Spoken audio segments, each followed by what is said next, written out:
Hey everyone, hope you're having a great day and welcome back to the King Jordan YouTube channel. Call of Duty needs annual releases, and I know that's not a popular opinion. A lot of people think yearly CODs are what ruined the franchise, but honestly, I think removing them would make things even worse. Because when you actually look at the current state of the game, the real problem isn't that we got too many CODs, it's that they've all started to feel the same. And if COD fully moves into something else, such as a live service model, that problem is only going to get worse. Right now, the conversation around Call of Duty has shifted a lot, with more and more people saying the franchise needs to move away from yearly releases. The idea is simple from a player's perspective: give developers more time, create a more polished experience, and support it over multiple years instead of resetting everything annually. And on the surface, that sounds like a perfect solution. But the more I think about it, the more I actually disagree with this sort of direction. Because Call of Duty isn't built like a game such as Rainbow Six Siege or Valorant, and trying to turn it into one would take away what makes it work in the first place. In my opinion, COD actually doesn't need to move away from the annual releases, and it actually depends on them to stay fresh from both a business/financial perspective and also a player enjoyment perspective as well. Because if you look at the current state of Call of Duty, the biggest issue right now isn't that we're getting too many games, it's that they don't feel new anymore. Over the past few releases, everything has started to blend together. The same engine, the same systems, the same menus, and even the same overall feel from game to game. And because of that, each new COD doesn't really feel like a fresh experience. Rather, it just feels like a continuation of the last one, which ironically is how a live service game is normally structured. And that's exactly where annual releases are used, and keyword used, to fix this problem. Every year, Call of Duty doesn't just update the game, it replaces it with something completely new. A new feel, new mechanics, new pacing, and a completely different experience depending on the developer behind it. That constant reset is what kept the franchise from becoming stale, because no matter how much you played one game, you knew something different was coming next, for both good some years and bad in others. It was that variety that kept people interested year to year versus playing the same type of COD every year. But beyond just feeling fresh, annual releases are what also keep players engaged.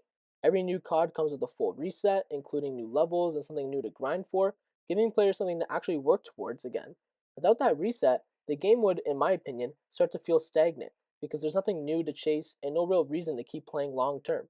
Obviously, if they had one single game, then they would continuously add new content, but new content alone isn't enough to keep the game alive. The game eventually has to evolve into something drastically different for players to continue being engaged, which the new annual releases successfully does for us players. Because at the end of the day, that feeling of progression is one of the core reasons we all continue to play our favorite CODs, no matter which one it may be. Now, another huge part of this annual release cycle actually working is the developer rotation between Treyarch, Infinity Ward, and Sledgehammer. One of the reasons annual releases work so well for COD is because each studio brought their own identity to the game.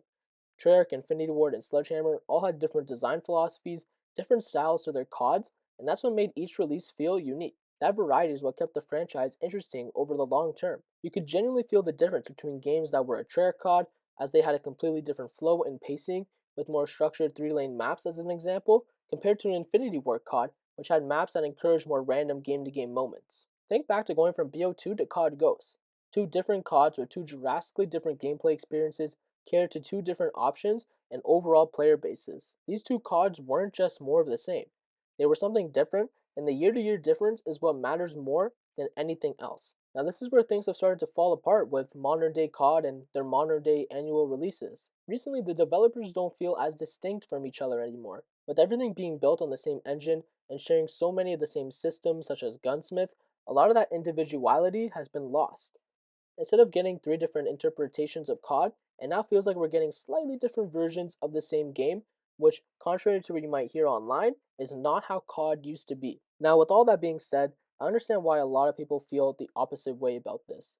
Because when people think about annual releases, they're usually pointing to the negatives, and to be fair, those criticisms are valid. Over the years, we've seen more and more rush launches, lack of polish, and games that just didn't live up to the expectations.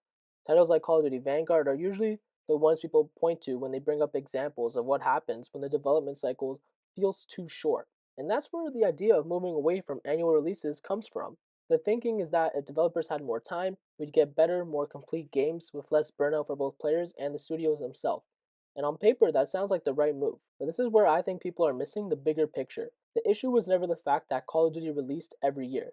It was the execution behind some of those releases. Because when COD actually hits and creates something truly worth playing, it shows that the annual release model can work. Games like Call of Duty Black Ops 3 and Black Ops 2 are still talked about today, not just because they were good, but because they brought something fresh, complete, and worth coming back to. So blaming annual releases as a whole kind of ignores the real problem. It's not about how often the games come out, and it's more about how much effort and distinct identity are put into each one. And this is the exact reason why I don't think moving to a full live service model would actually fix anything and would probably make things worse for the franchise. Because we've already seen what this looks like. Call of Duty Warzone is essentially COD's version of a live service game, and while it had a massive peak from, let's say, 2020 to 2022 ish, you can also see the downsides. The same map for long periods of time, the same core mechanics, and updates that don't really change how the game feels. They just add on top of what's already there. And the biggest issue with live service for COD is that it wouldn't create real change.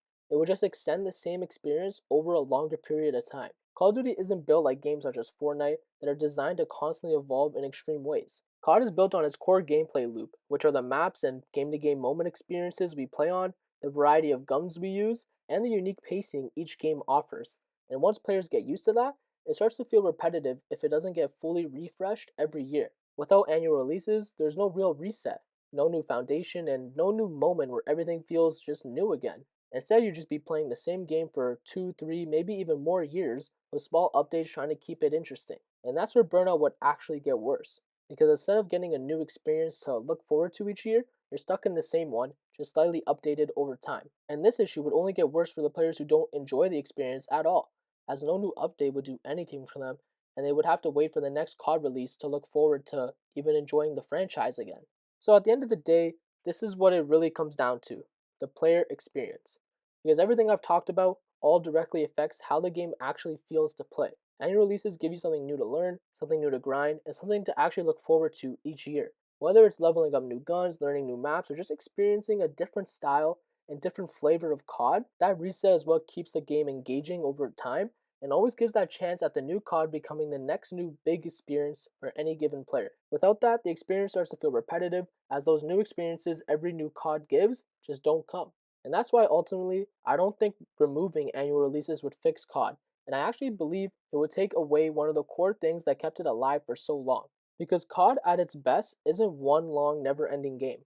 It's a cycle providing an experience every year that keeps players coming back and gives people the option to experience the game in all different kinds of ways. And if that cycle disappears, I really think majority of players, including myself, will start to lose what makes Call of Duty Call of Duty.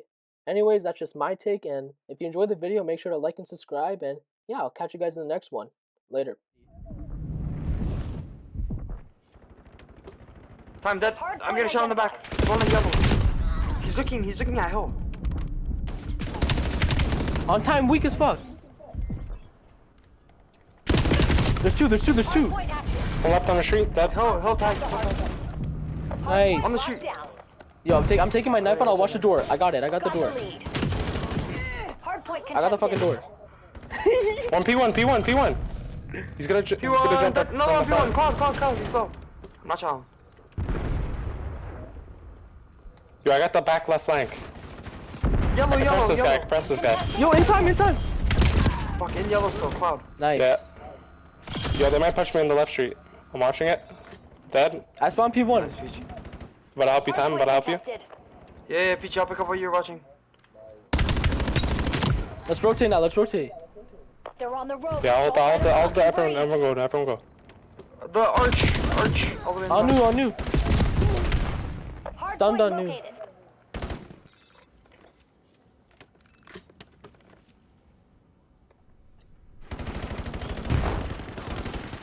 That. Hardpoint is active. Oh yeah, no, The field took the I hard don't even point. know what the fuck that is. Yo, he's weak, P1. Got him.